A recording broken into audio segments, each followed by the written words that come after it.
enter institute code,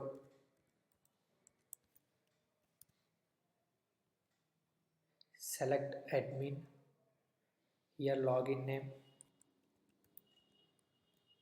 and enter password, here sign in. Now I am explaining the fee structure.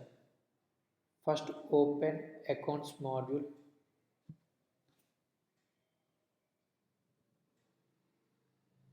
choose fee structure module and click on plus new to add a fee structure,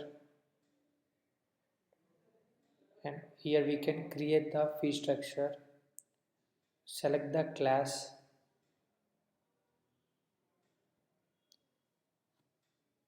and here the fees type, choose the correct fees type and enter amount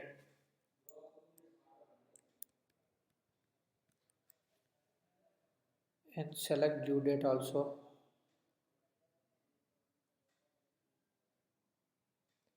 and click here action symbol. You want add another fees type and this is same process. We can select here term fees and select amount and due date. Here click action. The two types of fees are created. Now after that save it. Fee structure successfully created.